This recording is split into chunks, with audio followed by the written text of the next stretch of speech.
Bueno, otro de los saldos de los sismos ocurridos en las últimas semanas ha sido este debate sobre cómo financiar a nuestros partidos políticos. Hay todo tipo de ocurrencias, todo tipo de propuestas.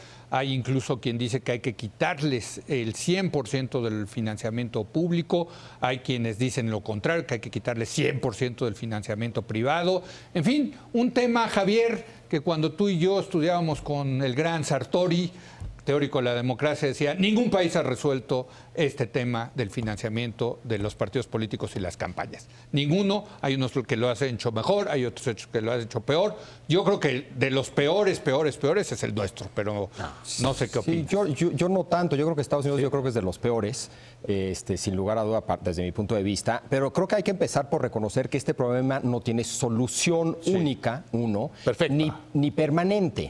Es decir, y creo que Woldenberg es alguien que ha enfatizado esto, que cada vez ve más el tema del financiamiento como la miscelánea fiscal. Periódicamente hay que hacer ajustes y no hay que espantarnos por la necesidad de hacer esos ajustes, si bien claramente hay que tener un claro proyecto y objetivo en el diseño inicial, habrá que hacer esos ajustes. Creo que hay dos temas. Hay un tema del dinero en la política, independientemente si es financiamiento público o privado, que es un tema muy importante.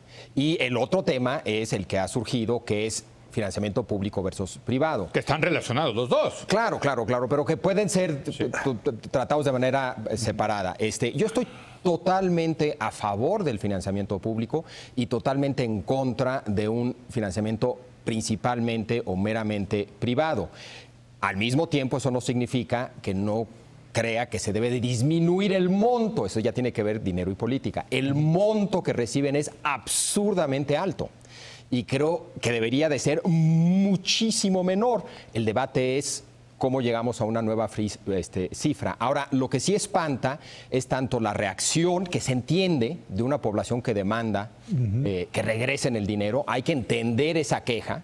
Pero me molesta y preocupa todavía más la reacción de los partidos ante esa demanda, que es a veces cínica, a veces demagógica, a veces cínica y demagógica, de todos los partidos. Escandaloso, verdaderamente escandaloso. Pero mi postura de entrada, y si quieres entramos a por qué después, y yo estoy totalmente en contra de un financiamiento privado o principalmente privado. Jorge.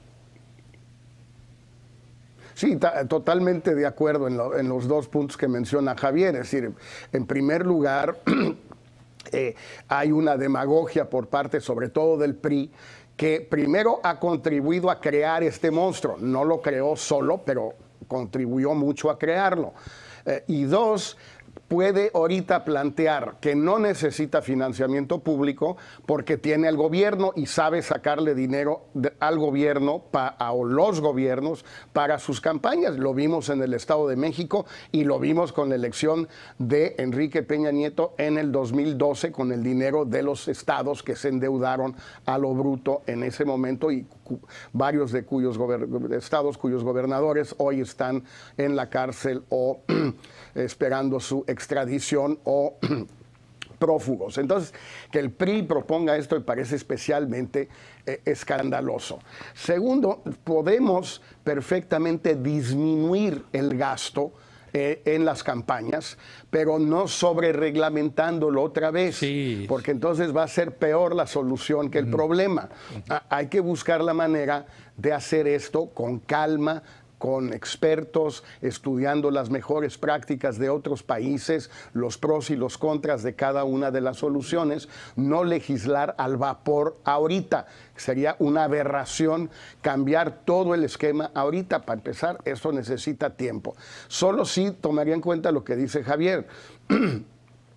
Hay que entender el reclamo de la sociedad y quizás la mejor manera sea que en efecto haya una reducción coyuntural de una única vez del dinero lo que queda del 17 y una parte de la campaña del 18 donado a la reconstrucción, pero no legislar ahorita al calor de la tragedia y de la coyuntura y dejar otro monstruo, otro tiradero como el del 2013 y el 2007. Héctor. Bueno, yo digo solo esto. El problema no está en el financiamiento público de la democracia mexicana. El problema está en el dinero ilegal. Eso. Ahora, el financiamiento público ha crecido exorbitantemente. Yo le voy a ceder la palabra a Leo, porque él publicó hoy un artículo haciendo las cuentas y haciendo una propuesta de disminución de hasta la mitad, institucional, es decir, de aquí para, no por la emergencia, sino en general. Sí, claro. Sí, sí. Y yo quisiera que nos hicieras las cuentas, porque me parece que son un muy buen piso para pensar esta reforma que desde luego tiene que haber en materia de financiamiento público. ¿Hiciste las cuentas? Sí, bueno. Más que completas. Lo que pasa es que, a ver, yo tomé como punto de partida el 2006, que me parece que fue una elección auténtica, competida, donde ninguno se quejó por la falta de dinero, ni siquiera el perdedor, en este caso López Obrador. Nunca dijo, me ganaron porque yo tuve menos dinero, no, para nada.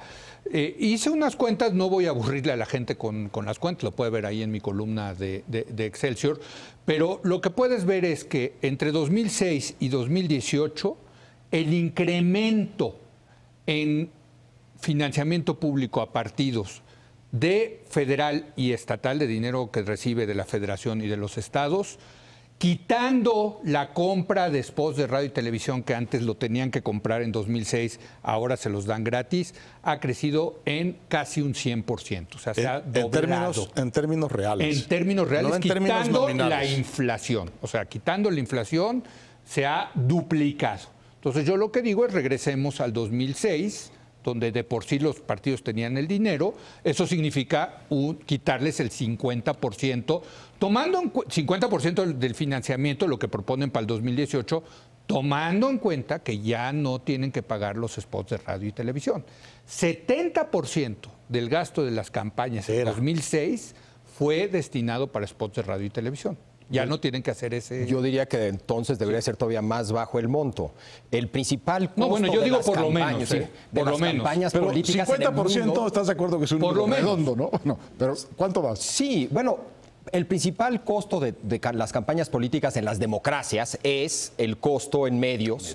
Entonces, si eso no lo tienen que pagar, ya lo pagaban en 2006, ya no lo tienen que pagar, pues yo le quitaría ese cacho al monto de 2006 también. Pero es que tienes que ver las imagino que el partidas. PRI estaría feliz porque él quiere regresar el 100%, entonces ellos no deberán de entrada de tener ningún problema. Javier, es que el financiamiento se divide prácticamente en dos partidas, lo que llaman el gasto ordinario que le dan a los partidos para mantenerse y el gasto en campañas. En campañas, sí. El gasto en campañas es exactamente campaña, lo que gastaban para los anuncios de radio y televisión. El gasto ordinario también ha crecido de manera importante. Y la verdad es que no tenemos hoy mejores partidos que en el año 2006. Por eso yo digo, por lo menos, o sea, a ver, por lo menos el 50%, y de ahí para abajo, si le puedes recortar más, sin lugar a duda. Ahora, yo sí creo que estamos en el peor de los mundos, peor que Estados Unidos, porque la entrada de dinero privado se hace en México de manera ilegal. En Estados Unidos se hace de manera legal, te guste o no te guste. ¿Pero quién se ha dicho? reporta y es transparente y hay cierta rendición de cuentas. ¿Pero quién ha dicho que es privado el dinero que entra aquí en las campañas? Pues, Bueno, mucho sí es. Es dinero según ilegal. Luis Carlos Ugalde, No. 8 de cada 10 pesos que se gastan en una campaña son ilegales, que vienen de fuentes Pero no privadas. necesariamente de fuentes privadas. no, no. y de gobiernos. De fuentes privadas. Y no. de Sí, gobiernos. porque Ilegal, volvemos, de gobiernos. volvemos a lo que Y de decía gobiernos. Jorge. Y de gobiernos. De Son los las gobiernos dos. endeudados Son las para, dos. para la política. Sí, Jorge. así es, Jorge. Sí. Sí, es que el tema es que no es solo el dinero privado ilegal, que también existe, que por cierto hay dos formas de ilegalidad: dinero bien habido y que se transfiere ilegalmente, y dinero mal habido que se transfiere ilegalmente. Y luego el dinero público, que desaparece de las arcas de los estados y aparece en las arcas de las campañas, principalmente del PRI, pero el PAN lo hizo a través del gobierno de Sonora en parte también. Y ahí están las consecuencias. Entonces, es un conjunto de temas. Y luego, Perdón que te interrumpa, Sí. Jorge, porque es todos los partidos. Lo que vimos con Morena en el Estado de México es que Delfina Gómez, cuando era presidenta municipal ¿de dónde era? De Texcoco. Texcoco, sí. De Texcoco, también le transfirió dinero público a los grupos de Morena. O sea, lo hacen todos los gobiernos. Digo, perdón, yo creo que son todos. Lo hacen todos. Claro. No, tienes toda la razón. Yo creo que sí hay una mayor propensión por parte del PRI de hacerlo. Uno, porque tienen el gobierno federal y tienen el gobierno del estado más grande y rico del país y tienen la costumbre y la experiencia, los usos y costumbres, digamos, o la tecnología para hacerlo. Pero el último punto que quería subrayar es, no pensemos tanto que los spots o el tiempo aire es gratis. No es gratis. Lo que pasa es que no lo pagan los partidos. Sí, claro. Si las televisoras y la radio pagaran impuestos como todos los mexicanos, en lugar de pagar con su producto en especie, o sea, si es como si nosotros pagáramos, imagínate que nuestros impuestos le mandáramos al SAT un video del programa de la semana pasada. Ahí te van mis impuestos. A ver cómo nos trataría el SAT. O un libro, o el último libro de Héctor, ¿no? A ver, pues, imagínate cómo nos iría. Bueno, si pagaran impuestos, entonces el Estado no podría regalarle tiempo tan fácilmente a los partidos. Habría tiempo de campaña, por ejemplo, como la franja en Chile o en Brasil, pero es un tiempo limitado durante el tiempo de campaña y el resto del tiempo sí creo que debemos volver a la posibilidad de compra privada, con límites, con regulación, con todo lo que se quiera, y que no puedan ser necesariamente empresas, sino solo organizaciones de cierto tipo, etcétera, para evitar lo que tanto le molesta a Javier, y con razón, lo de Citizens United, pero en Estados Unidos, pero sí buscar una forma de equilibrio, pero no repitamos todo el tiempo esto de que el tiempo aire es gratuito. No es gratuito. No es gratuito. Es un esquema absolutamente perverso que viene de los años 60. No es gratuito. Es gratuito para los partidos. Exacto, ese es el punto. Por lo tanto, hay que quitarles ese dinero. Sí, así es. Ahora, quiero volver al punto que decía Jorge, que me parece muy importante. Yo creo que en este momento de emergencia no es el momento de hacer ninguna transformación en este asunto, y mucho menos con las ocurrencias al paso de las necesidades de cada día de los partidos. Más bien, conviene una reflexión hacia atrás, como la que tú hiciste, y qué bueno que hiciste esa medición. Realmente hay que leer ese artículo porque es muy impresionante. Sí, cómo se han abusado. ¿Cuál es el porcentaje en términos reales que ha crecido el ingreso de los partidos respecto, por ejemplo, del PIB?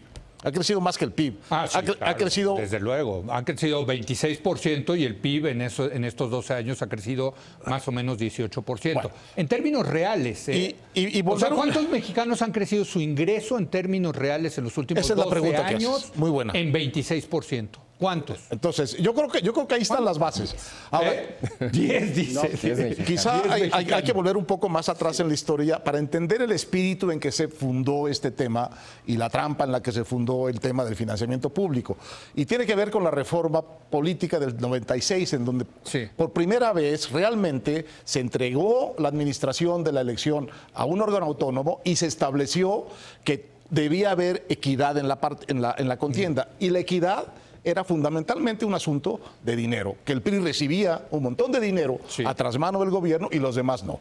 Entonces, se estableció el criterio para que empezara el financiamiento público de una manera favorable al PRI, en el sentido de decir, vamos a darle a los partidos lo que el PRI gasta.